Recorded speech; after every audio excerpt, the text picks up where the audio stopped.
Good afternoon, everyone. Welcome to the Whitehall Lecture Series. My name is John Blades. I'm the director of the Flagler Museum. We've been doing this series for over a quarter century now, and we have for years now done themes. Each series is built around a theme, and this year we thought it'd be great to, since it's the town's centennial year, to build the theme of this lecture series around the architects who created the iconic buildings here in Palm Beach. And of course we have to start with the first real iconic building for Palm Beach, which is Whitehall. So we'll be talking about Carrère and Hastings today.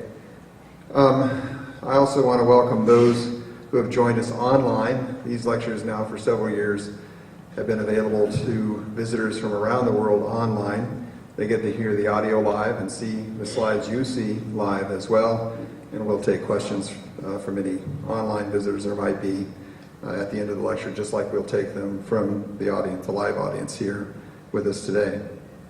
I guess both audiences are live, the virtual audience and the audience that's present, right? I want to thank our sponsors for making this lecture series possible. PNC is our lead sponsor for the lecture series this year. It's a great bank, great people to work with. They're involved in sponsoring other programs here at the museum, and also the Palm Beach Post.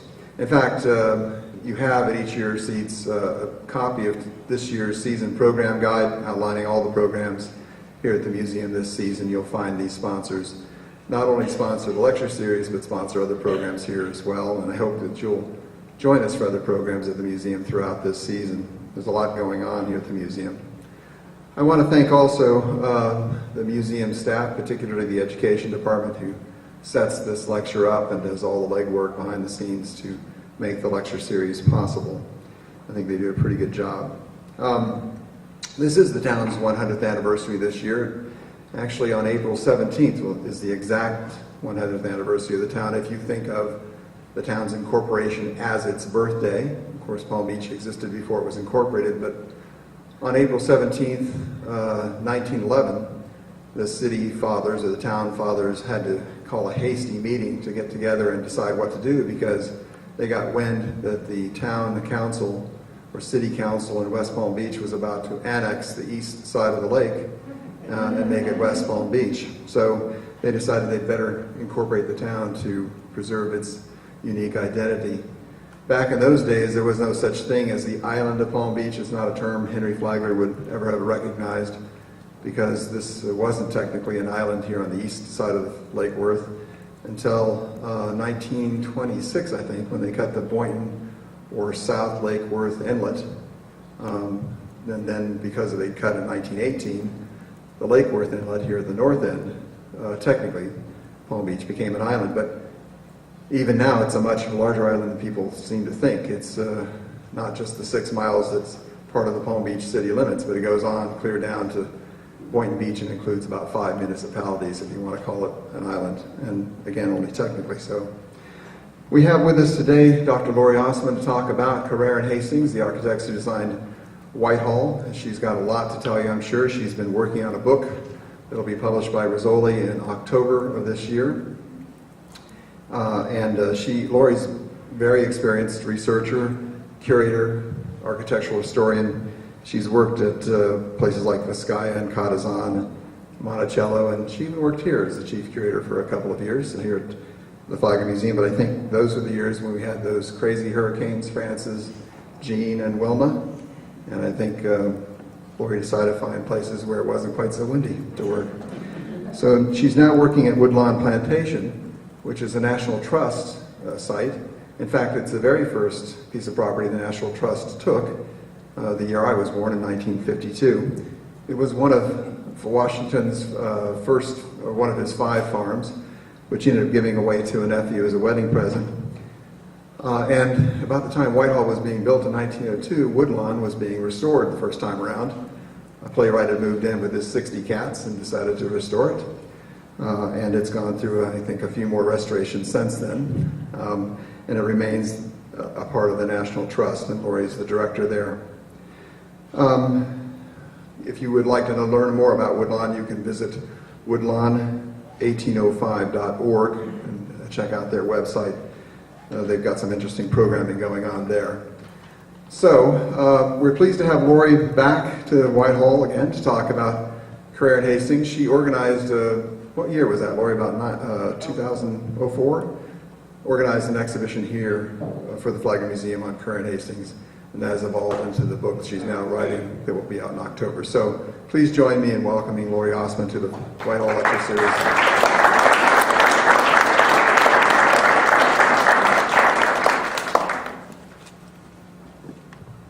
Thank you. And does this sound level sound reasonable to everyone? Good. It's a little bit like Sesame Street. What do these things have to do with one another?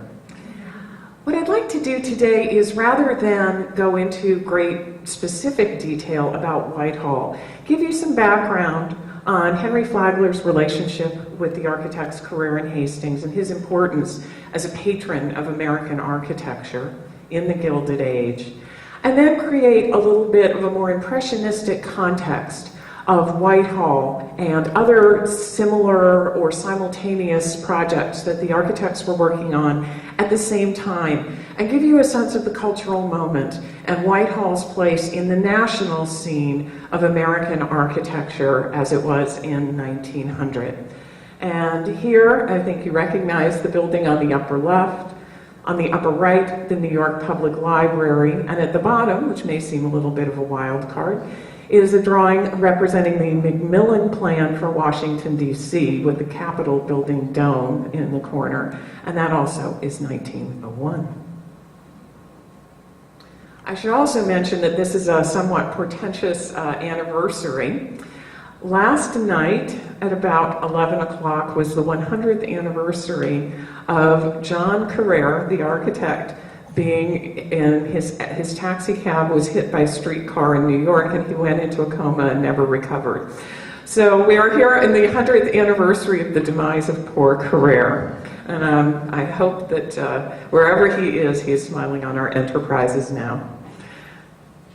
Of course, not just in blatant sycophancy because I'm here at the Flagler Museum.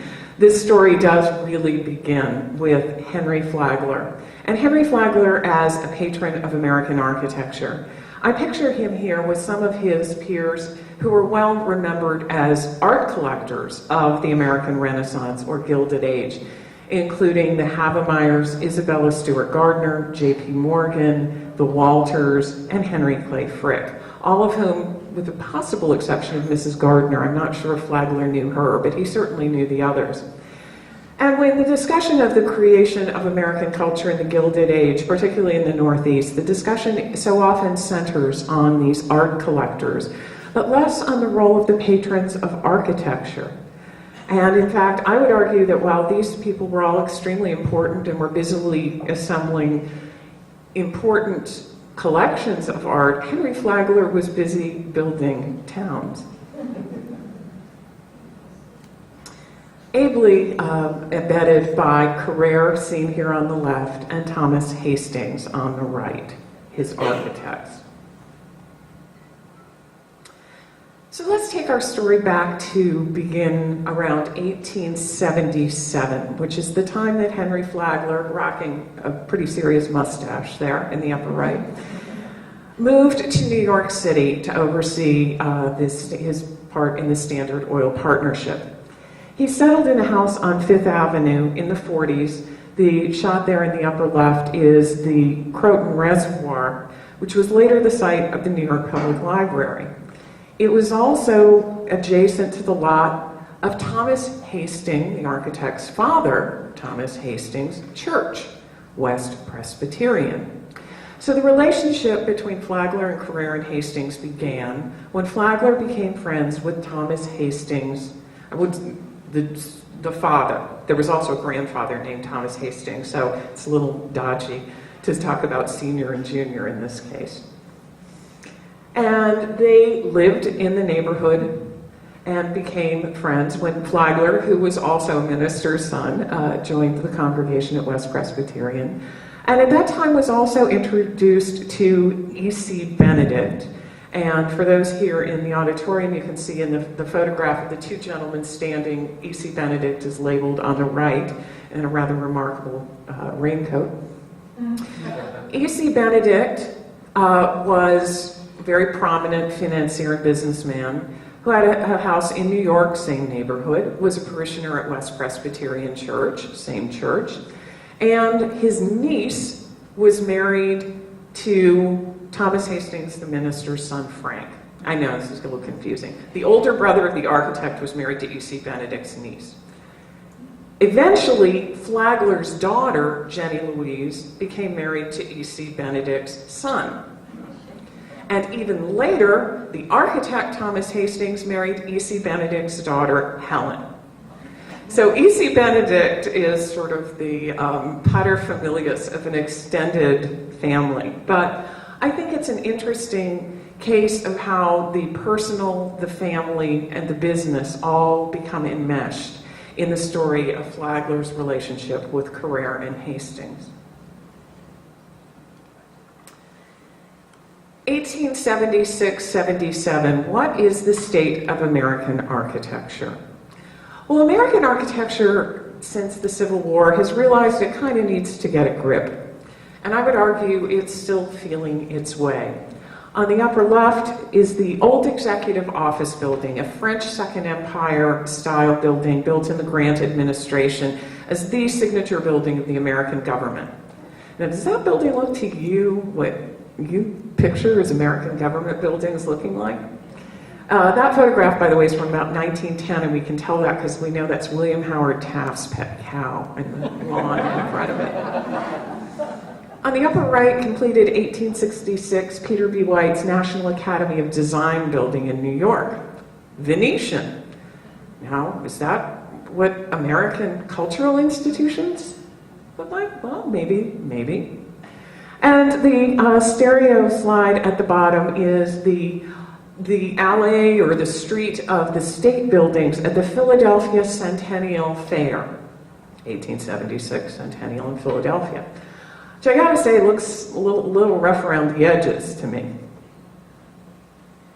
And here are some of the state buildings from that Philadelphia Centennial Fair. I believe it's Massachusetts, New Jersey, and the rather odd California, Nevada building. But particularly looking at the New Jersey and Massachusetts buildings, they really look like overgrown houses. And they're very in the fashionable stick Queen Anne Victorian style. But would you consider those representations of the institutions of democracy and state government? Well, maybe not. But they are essentially overgrown houses. And the point I'm trying to make here is we take for granted today that there is a somewhat cohesive image that when we go into a town or a state capital that we can look up at the skyline and recognize something that says to us, that's probably the major public building, that's the courthouse or the Capitol. We weren't quite there yet in 1876, and so it's a little bit hard to, unless you put yourself in this mindset, to see how revolutionary the work of Carrère and Hastings and their peers was. Now, in 1876, I hasten to mention, Florida did not even have a state building in the fair. They did, however, send a representative. That tells you something of the state of Florida at the time. So we're in the late 1870s and back in New York. The Reverend Hastings, Henry Flagler's friend's younger son, Thomas, has been homeschooled until he was about 14, then sent to day school where his comrades noted that he was very high-strung and nervous, extremely good-humored, and not very interested in sports. It's a pretty good indication that he's an artist. And so through a series of circumstances and connections, he began what we would call an internship with the firm of Herder Brothers, who were at that time designing on top the William H. Vanderbilt mansion on 5th Avenue, and still today existing, for those of you familiar in New York, the Park Avenue 7th Regiment Armory, where Herder Brothers designed one of the interiors. And so after doing that for a while, being an artist was still a little on the loose side, and so the family said, well, what about architecture? That's artsy, but not quite so. Meanwhile, John Mervyn Carrère in the group family photo on the far left. A year older than Thomas Hastings, he was born in 1859, and he was born in Rio de Janeiro, Brazil. His family, his great-great-grandfather, great-great-great-grandfather, fled the French Revolution and settled, as French Catholics did at that time, in Baltimore. The family, several generations later, got into the coffee trade, and the coffee trade in Brazil really exploded after Brazilian independence in the 1830s. So right before the Civil War, the Carrère family moved to Rio to become coffee traders, and that's where John Carrère was born. Just after the Civil War, the dad actually got into some kind of business trouble and kind of got run out of Brazil on a rail, and had an investment opportunity in Staten Island. One of the funders of that opportunity, interestingly enough, was George Vanderbilt. Decided to move the family back to Staten Island, and at that time they shipped John Carrère, their son, to boarding school in Switzerland, where he ended up studying at the it was called the Breitling Institute at that time, which was affiliated with the Polytechnic Institute in Lausanne, pictured on the lower left. This was the Silicon Valley of Europe at the time. If you were going to study engineering, and mechanical engineering in particular, this was the place to go. So we're starting to see a dynamic. The two boys are being raised miles, worlds apart. Thomas Hastings is coming from the art perspective, and Carrère is coming from the engineering and technical perspective. Their worlds collide at the École des Beaux-Arts in Paris, which was then the preeminent architecture school in the world. I would say the Western Hemisphere, but the Eastern Hemisphere didn't have architectural schools, so I can say the world. And they are not in that group photo at the top, but I think it's a wonderful image of the kind of bohemian fraternity ambiance that these students enjoyed at the École des Beaux-Arts. And the courtyard of the École is pictured at the bottom. The École had been founded under Louis XIV to train architects, painters, and sculptors to create art for the monarchy. They were trained to create monumental buildings to convey ideas and to convey a unified image, what we today would almost call branding. After the revolution, the École survived, and in fact, in the courtyard displayed as sort of the spoils of war, fragments of buildings and statues that had been sacked in the revolution as study models. At the École, the students were taught in a classical tradition, which was not necessarily strictly a classical style. Now, bear with me here. On the left, you see a student drawing of a plan from the École. And what makes it classical, as you can see, it's regular geometry. It's very symmetrical. The main axes of the building extend through the major spaces out into the landscape. And the forecourt and the landscape are all designed as part of a unified vision. On the upper right is a student sketch, actually by Richard Morris Hunt, who was the first American to study at the École, of a monument. They were taught to draw beautifully. And in the sort of ghostly background there, you can see there was an array of building styles. The style of the building was to be chosen to suit the context, the surroundings, the climate, the culture of the time and place, and not just cookie cutter style. It wasn't one size fits all. It was a very deliberate choice. And on the lower right is the center section of a massive, I think it's 100-foot long mural in the room in the École where the students were given their prizes at graduation. And the students at the École were taught to see themselves as part of a continuum of history, that they were the inheritors of a tradition that had begun in antiquity.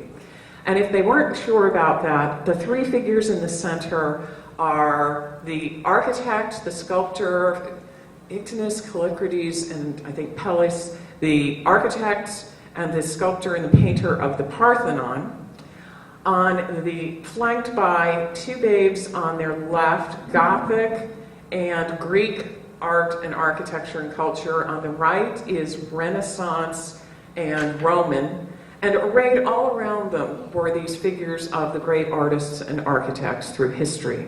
And as you can see, the woman in the front is tossing down the laurel wreath that goes to the crown of victor, and you would be standing below, and it was as if you were next in line. It's pretty dramatic. And no pressure there at all. Carrère stayed at the École about 3 years. We don't have records of their exact attendance, and Hastings about 2. When they came, it isn't clear if they met there or not. There is a later apocryphal story that Hastings said he met Carrère once, but he thought he was a Frenchman and didn't really engage with him because he seemed very arrogant and French. I don't think Hastings ever had problems with French people or arrogance, so that's why I suspect the story is quite apocryphal. Back in New York, they did meet for sure in 1883 when they joined the offices of McKim, Mead, and White. McKim center, Mead left, and Stanford White on the right.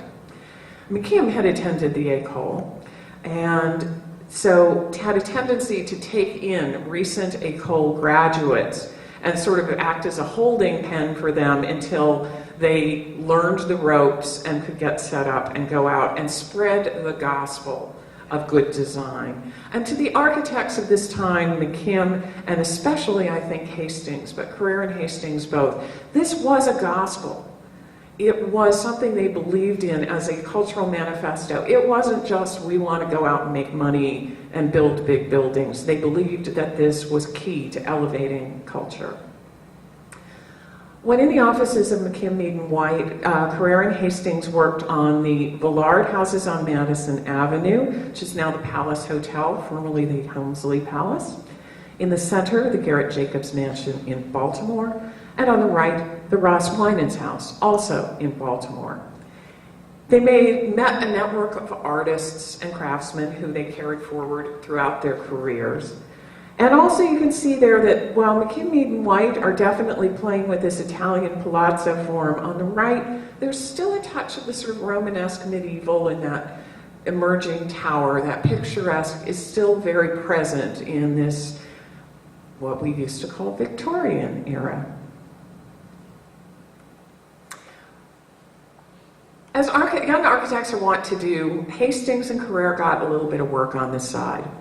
And most significantly, they got work, Henry Flagler hired Hastings in particular to design a library addition to his house in Mamaroneck, Satan's Toe. There's an absolutely hysterical letter in the archives here at the Flagler. Part of this was Flagler asked Hastings to design a piano case, an art case piano for him. And the sketch does not survive, but it apparently involved cupids and robins and trailing ribbons and such. And Flagler writes to Hastings saying, just tone the thing down. As the story goes, and Carrère told this story wonderfully years later in a newspaper interview, Carrère and Hastings are sitting in their run room office with an office boy, kind of waiting for work to turn up and thinking, oh my God, what have we done? When Hastings is summoned to Henry Flagler's office, and they think, uh-oh, what happened? The library's falling apart. We've done something wrong. And he waits, and Hastings bursts through the door and starts throwing books and a T-square and all this stuff in the air and says, start packing. Henry Flagler's giving us $1 million to build a hotel in Florida. They were at the time 24 and 26, and neither one of them had ever built a building before. Specifically in Florida, Henry Flagler had asked them to build a hotel in St. Augustine. This is a stereo view of St. Augustine, conveniently dated 1876. A few years, probably about 2 years before Henry Flagler first went there with his first wife for a sort of rest cure. And they thought that the town was adorable, but the hotel was just atrocious. It was also very hard to get to by railroad. But what St. Augustine had going for it was a phenomenal history and a rich cultural presence in the legacy of the Spanish colonial architecture that survived. There was really nothing in the United States. It was the oldest city in the United States, and so much of that cultural flavor survived. It was very European. It also, on the left side, I show a later photo of the coquina quarries on Anastasia Island. It had this wonderful local building material that made it extremely unique.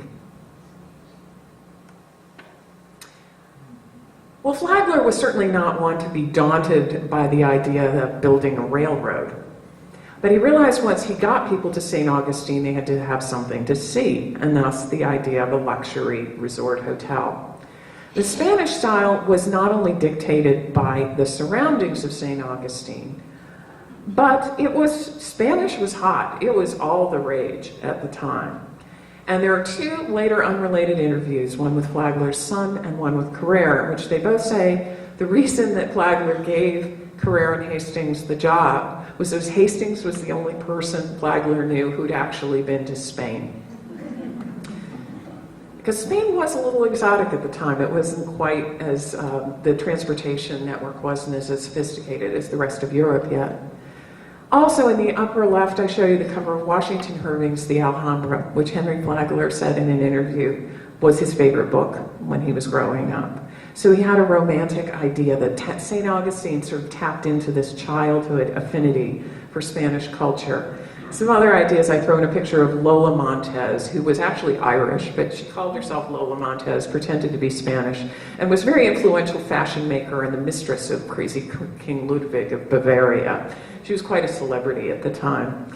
Also, Bizet's Carmen, another example of what was then popular culture, Spanish. Manet's Dead Toreador, extremely famous painting from the period. And pictures of Sevilla and Salamanca University, the things that would have been on the architect's tour. So Henry Flagler and Thomas Hastings took a train, and they rode for several days, and supposedly Hastings sketched and Flagler talked the whole time. And this is the building that emerged. Pretty remarkable patron-architect collaboration from an orange grove in the middle of an old colonial city to come up with a building that drew on the idea that that Ponce de Leon himself had discovered Florida. What was the architecture of Ponce de Leon's Spain? What would St. Augustine have been if it wasn't a little military outpost on the edge of the known European world, but in fact a grand capital city of Spain? Taking the idea, and what appealed to them as well was the 16th century in Spain was the moment where the Islamic and the medieval and all those picturesque traditions, those local traditions that were present in St. Augustine, were being merged with the Renaissance classicism coming out of Italy. So you have the blend of the classical and the local picturesque tradition in this wholly original invention of style that's very specific to Florida and fully worthy of a place in a national fair, more grand than an alligator. Being Henry Flagler, one hotel was not really enough. If you're going to make this a destination that people would take your train all the way down the coast to get here, a hotel which was really a bubble, as it was described by later visitors, an almost self-contained world, had to extend to the surrounding landscape. And so he acquired the plaza in the center of town, and across from that, on the lower right, built the Alcazar Hotel, which also, because it's the Alcazar, everybody's like, well, which Alcazar is it? Is the one in Granada, Seville? Well, I would argue it's actually more like a St. Augustinized, Spanishized fantasy version of the Villa Medici in Rome, pictured next to it. Very much that same twin-towered form. Again, the classical adapted to the local circumstances, using the local coquina stone as aggregate in state-of-the-art concrete technology. The Ponce de Leon and the Alcazar are the first high-style buildings in the United States to be built of concrete. On the upper right is also Flagler Memorial Church. Sadly, Flagler's daughter died about a year after the Ponce de Leon was completed, and he commissioned Carrère and Hastings to build a church in her memory. And it derives from certain motifs in Salamanca Cathedral. It's very, I think, puzzling to people. Because it's a peculiar phase in architecture, very often people say, well, it's kind of Venetian. But it doesn't make sense there would be a Venetian church in a town where everything else is Spanish. And so if you look at the Spanish precedents, as Susan Braden has done in her scholarship, there are a lot of ties.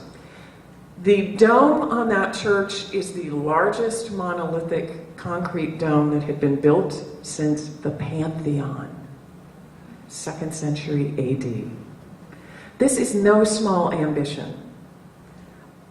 Flagler, with his architects Carrère and Hastings, is building a manifesto of civilization in Florida. 6 years later, Chicago and the rest of the country catch up.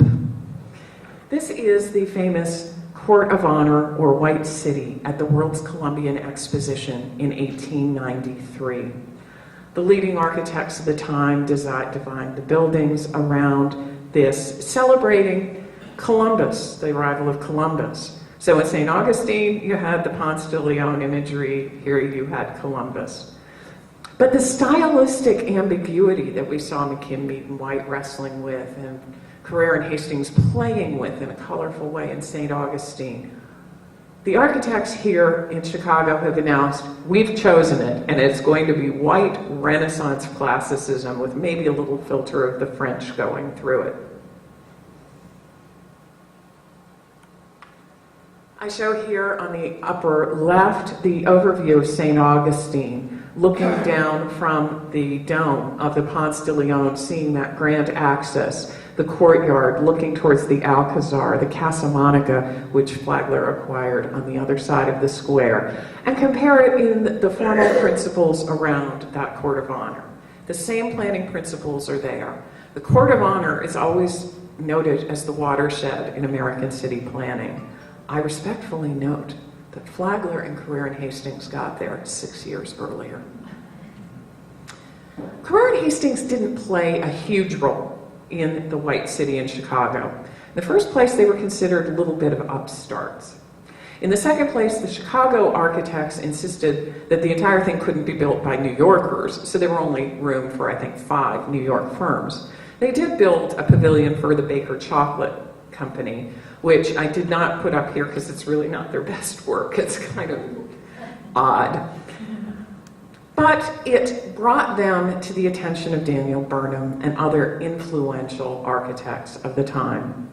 So that when time came in 1897 to have a competition for a public library for the city of New York, they enter against the big guns. Now, to give you a bit of drama, but actual context, the Boston Public Library was recently completed. The Library of Congress was under construction. New York wanted a public library. And public libraries, even more than museums, in the Gilded Age were the manifesto of American culture because they were repositories of learning.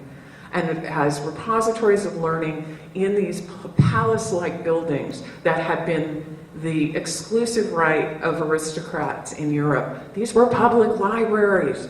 Anybody could go in and get a book. This was a hugely important institution in American culture. This was the architectural competition of at least the decade. I think in our own time, the only thing I can think of that might come close would be the attention given to the Ground Zero rebuilding. This was the kind of attention this got. McKim, White were supposed to be a shoe-in. Carrère and Hastings won the competition. Now, being New York and it being a public building, they won in 1997, but it took them about 2 years to even get through all the permits and the permission to tear down the old Croton Reservoir and begin construction. So in fact, the design process kept going on and really hit high gear in 1900, the exact same time that they receive a call from Henry Flagler saying, "I've made it down the coast, I got bored in St. Augustine, wasn't quite warm enough, thought I'd go a little further south to Palm Beach. Got a hotel here, but I think I need a house, and not just any house." And so I've gotten us here, and now let's just look at this broad context, a little bit impressionistic, of what are the ideological as well as some formal similarities between the unlikely duo of the New York Public Library, which is coming up on its centennial in May, and Whitehall. Well, at a formal level, I think you can see there's sort of a core building with the porticos sort of extruding and wings extruding from the sides of it. Similar massing, albeit the public library at a much larger scale. And a classical vocabulary, very similar. But the civic function, I think, is the key. Top, the Coconut Grove Hotel, which is not in Coconut Grove, it was in Palm Beach. Thus I established Palm Beach before Flagler. At the bottom, that is a bunch of Vanderbilts in front of the Royal Poinciana. Palm Beach, Flagler has arrived. Now, certainly not to disparage the Royal Poinciana. It was a wonderful hotel. It fit very much into the colonial style, the sort of hallmark style of the Flagler hotels. It's always been a mystery that after the Ponce de Leon, Flagler seemed very happy with it, but never hired Carrère and Hastings to build a hotel for him again. He went straight to the contractor. It's still very much, it's a hotel. It is an overblown house. It is not a civic place. It is a residence of sorts. Whitehall was to blend the public and the private into an image that could establish a cultural tenor for the city of Palm Beach. Now here in the courtyard, we're a little more in the Spanish-Cuban mode with the shutters and the bracketing and the flat plateresque design. This is very similar to what Flagler, Carrère, and Hastings would have known from their visits to Havana at the time and the Spanish courtyard. But on the outside, as we all know, it looks a little different. What was Flagler up to? Well, I can't pretend to read his mind, but here are some possibilities. On the upper left, clearly labeled Kirkside. In the middle of St. Augustine, and all those Spanish buildings, and a Methodist church I didn't even show you that's Spanish looking. Flagler's own house, designed by Carrère and Hastings in St. Augustine, Kirkside, wasn't Spanish. I would suggest that the classicism had a particular resonance as a residential style for Henry Flagler, perhaps for some early childhood imagery. We have to remember that Whitehall was also his wedding present for Mary Lily Keenan, and I show on the upper right a close-up of Liberty Hall, her family's plantation and estate in Kenansville, North Carolina. So she's a woman who is growing up surrounded by the Southern tradition. And on the bottom slide, from Geneva, New York, 10 miles from where Henry Flagler grew up and 10 miles from where I grew up. I picked this example, Rose Hill Mansion, because it's exactly the midway point between Hopewell Junction and Seneca Falls. So it's the midway point where Henry Flagler and I might have both seen this building when we were growing up. But upstate New York was known for these Greek Revival mansions, and I think that perhaps something in Henry Flagler's mind associated those childhood houses and the classicism of that mode with domesticity and success. There's a Mediterranean flavor mixed with the classicism that we can see most clearly, I think, on the side elevations here at Whitehall with these porticos and pergolas. This, I suggest, is related to Flagler's knowledge of Carrère and Hastings' design of E.C. Benedict's house in Greenwich, Connecticut, Indian Harbor. We know from the log of Benedict's yacht, the Oneida, that Flagler was a frequent visitor. The year before Whitehall was commissioned, Flagler had attended the wedding of Thomas Hastings to Helen Benedict. E.C. Benedict was one of, he was a BFF. Of course he knew this house. And so one of the inspirations for Whitehall may have been Indian Harbor. And this, I show you the period photo because today it has been wonderfully restored by the current owners, but it had been heavily altered and damaged in the 1936 hurricane. So it's somewhat different today. A house that was inspired by Whitehall in New Jersey. This was the house of Murray Guggenheim, which was designed by Carrère and Hastings. Same time as Whitehall. They began this one a little bit later. There was a slight overlap. And drew on many of the same ideas as Whitehall. This is now the Library of Monmouth University. This won Carrère and Hastings the AIA Gold Medal from the state of New York, this particular design. I suspect because even though it's in New Jersey, they weren't ready to go to Florida yet. And so we come back to Whitehall. And also, around the same time, this idea that it is both a private house, but it is also a public institution and a public statement. This is the work these are some of the guys, draftsmen working for Carrère and Hastings. This is their studio during the construction of the New York Public Library. Those drawings rolled up in the back, leaning against the wall. One of them could be the drawings for Whitehall. And they tended, like McKinley and White, to view their working studio as a kind of classroom.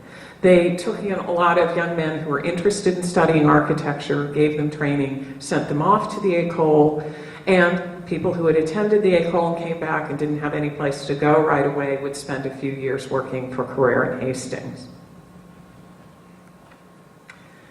These are keystones from the New York Public Library, not identical, but I think perhaps leonine cousins, perhaps, to the doors here at Whitehall. And a variety of plaster models and architectural moldings that just shows the variety and the vocabulary of classicism, that they had these models that they could draw from and mix and match and put things together. 200 projects. Huge projects, most of them, went through their office during the decade they worked on the New York Public Library. Now, I also show on the bottom Whitehall, not too long after completion. It was done in 1902. New York Public Library looked like that in 1902. It took another 9 years to get there. But nonetheless, I suggest that there is a very similar coeval intent in these two buildings that places this work, the work of Carrère and Hastings in Florida, and particularly here in Palm Beach, in a different context. It's not just a rich guy's house. On a national level, what else is going on in 1901? Well, as I mentioned at the beginning, there was something called the MacMillan Commission, which was founded by Charles Follen McKim after the World's Columbian Exposition on the idea that we needed to clean up Washington, D.C. and make it look like the White City. Carrère and Hastings' contributions to that plan, and all the major Beaux-Arts architects, they were sort of parceled out projects. They got the House and Senate office buildings adjacent to the Capitol. They eventually also got the commission to extend and redesign the east portico of the Capitol. Pretty prestigious design. And the idea of creating a cohesive image for Washington, D.C., and thus for the nation. Much in the same vocabulary as the Public Library and Whitehall. Now, although Arlington Memorial Amphitheater at Arlington Cemetery was not completed until 1922, I went back to the congressional records and found the design dated to 1901. It was the first time that they proposed this design to Congress. It took them that long to get it built. So some things never change.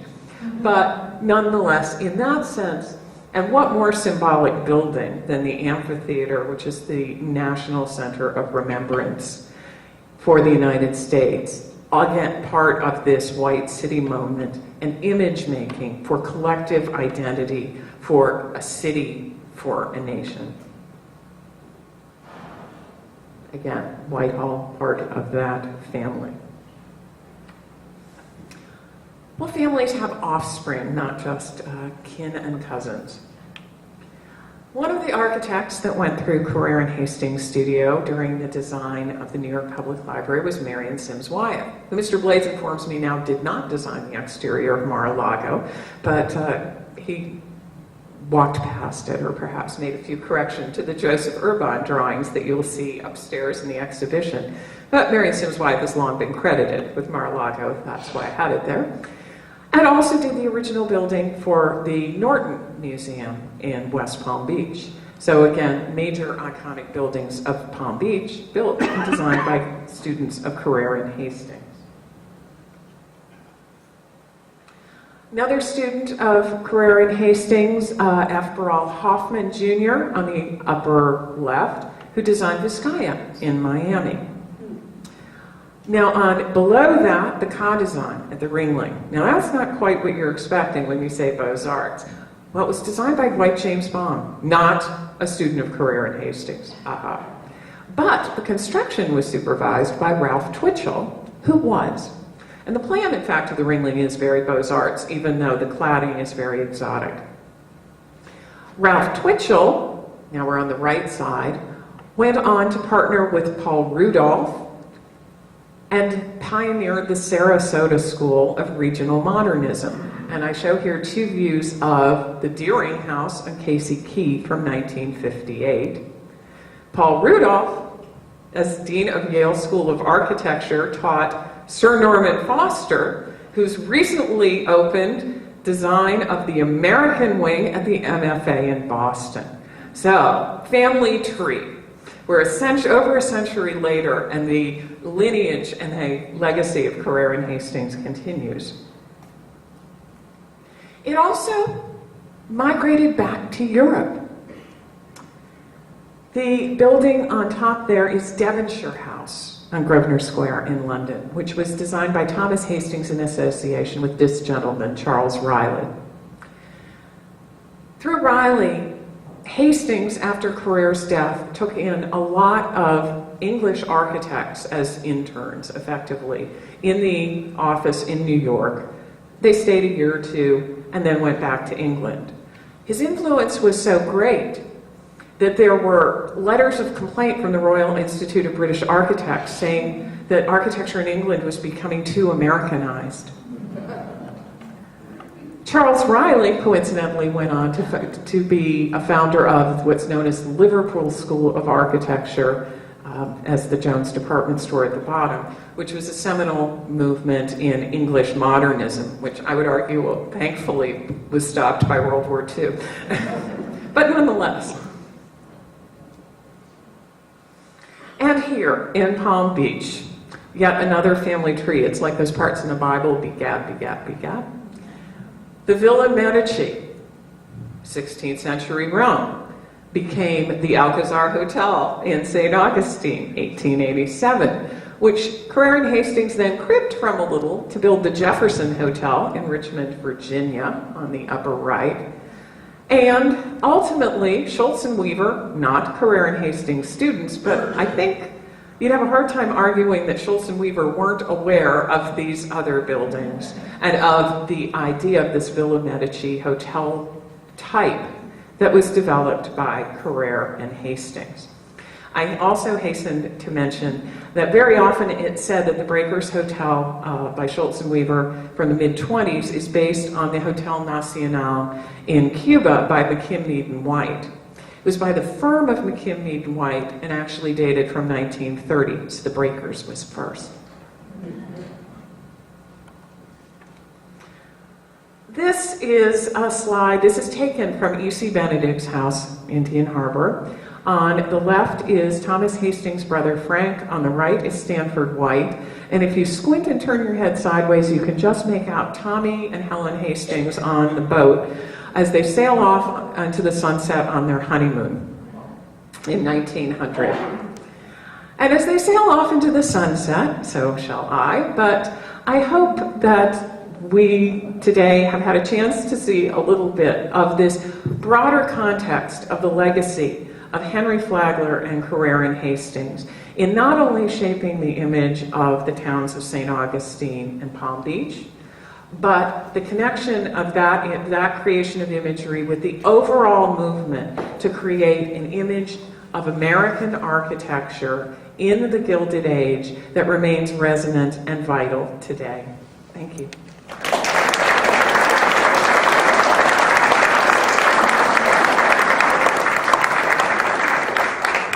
And if there are any questions, either from our online, yes. What's the relationship between Penn Station and these other architects? The question is, was there a relationship between Penn Station in New York, which was unfortunately demolished in the 1960s, and these architects? Well, Penn Station in New York was designed by McKim, Mead, and White. And Charles Fallon McKim was actually Tommy's best man at his wedding. So Carrère and Hastings were not involved in that design, but it was part of, at the time of the New York Public Library, there was a little bit of a Beaux-Arts architect mafia. Cass Gilbert got the Customs House, and Carrère and Hastings won the competition for the Public Library. And in fact, they tied with Cass Gilbert for the Customs House. And Cass Gilbert wrote to them and said, "You already got your big building. You bow out. This one's mine." And Penn Station was really McKim, Mead, and White's big statement building in this white city movement in New York. Yes, sir. Which of these architects did the Biltmore building over here? That's the one right on the other side of The Biltmore Hotel on the Biltmore lakeside. Hotel. That same thing with the two towers sitting on the water. I don't know, Mr. Blades. Don't know right off the top of my head. I don't know. I bet Tom knows. No? Oh my gosh. We stumped the chumps here. Oh, you got me. But I think it tells you too that form. Now that you stand back and look at it, it's like, wow, every great hotel in Florida looks kind of like that. Well, Biltmore down to Coral Gables looks like that. Exactly. Very much in the same family. You go see around West Palm Beach, the logo of West Palm Beach describes this town, and then that apartment building over across the street there, the Twin Towers, that seems to be our logo, It's true. So here's an architectural image, as the gentleman points out, which is essentially becoming a logo for the town. If you look around and notice the apartment building down the street and the buildings that carry this twin tower motif forward. Yes, sir. On your first slide of the entrance of the New York Public Library, I was struck. It was quite similar to the Art Institute of Chicago, down to the Lions. Did Carrère have anything to do with that? Not that I know of. The gentleman points out the similarity to the Art Institute of Chicago, right down to the Lions. The Lions, they are also at the Boston Public Library. They're on the inside, on the staircase. And McKim commissioned those lions from Augustus St. Gaudens's brother, Louis. And there was some discussion that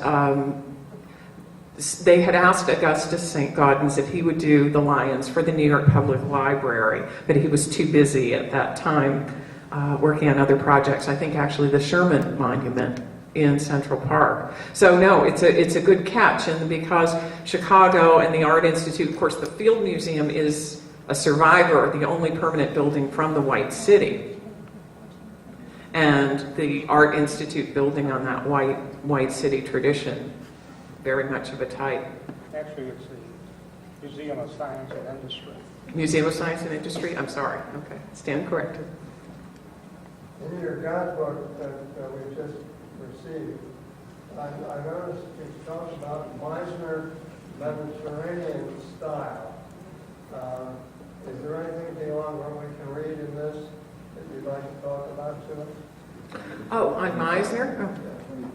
Let me jump in on that one. As part of our programming this year for the town's centennial year, we did 2 exhibits. We did one in the fall on Meisner's work here in Palm Beach. It was the only exhibition on Meisner that's been done in maybe 3 or 4 decades nearly. And then we followed that with the winter exhibit on Joseph Urban, and then the lecture series on 4 architects that shaped Palm Beach. So what you're looking at in the season program guide is a reference to that exhibition and to the lecture that will come. I think that it'll be our 3rd lecture here of this lecture series on Meisner, the 3rd or 4th, maybe it's the 4th lecture, which would be, I think, March 8th. So I hope you'll attend the entire lecture series to get a good overview of the architects that shaped the look of Palm Beach, how Palm Beach came to look the way it does. I wanted to also mention that Laurie did a nice job of making some connections at the beginning of the lecture, but it was Mary Lily's best friend, Sadie Penbrook Jones, who vied for Flagler's attention, ended up marrying a guy named John Russell Pope, who designed the addition to a Carrère and Hastings building. Carrère and Hastings designed the Frick House, the Frick Collection, or what's now the Frick Collection in New York. John Russell Pope added on to that. In fact, John Russell Pope and Sadie named their first child after Mary Lily Flagler. They named her Mary. So Mary Pope was named after Mary Lily Keenan. It was at this time when Whitehall was built that the executive mansion was renamed by a guy who was Flagler's arch nemesis, a guy named Roosevelt, named the executive mansion the White House. And I've always wondered if Whitehall is not named Whitehall as a reaction to that, sort of to say, there you go, Teddy, I have my own Whitehall here in Florida. And she mentioned Norman Foster, who, if you visited the exhibit upstairs, there's the International Magazine building that Hearst had designed by Joseph Urban, and Norman Foster added that glass tower. It's one of the few urban buildings that still stands in New York, but has this huge Norman Foster glass tower on it now. I also wanted to mention that I think, now you can correct me if I'm wrong, Laurie, but I think there are only about 3 architects in America who received a gold medal from the Royal Institute of British Architecture, and Carrère and Hastings were one of those architectural firms that got a gold medal. So highly thought of were they by the British, that they got a gold medal from their highest architectural organization. So I hope you've enjoyed this lecture. I think Laurie got us off to a terrific start. Thank you, Laurie. Now, Laurie has written a book on the great homes or great houses of the South, and those books are available. We mentioned that her book through Rizzoli on Carrère and Hastings will come out in October. We're prepared to take pre-orders for that book, and if you order that book today, when it comes out, we'll make sure that you get a signed copy of that book mailed to you. So you'll be maybe the first on your block to have a book by Laurie Ossman about Carrère and Hastings. Thank you so much for being here today. Thank you again to our sponsors, PNC and the Palm Beach Post. We look forward to seeing you next week for a lecture on Joseph Urban. Thank you.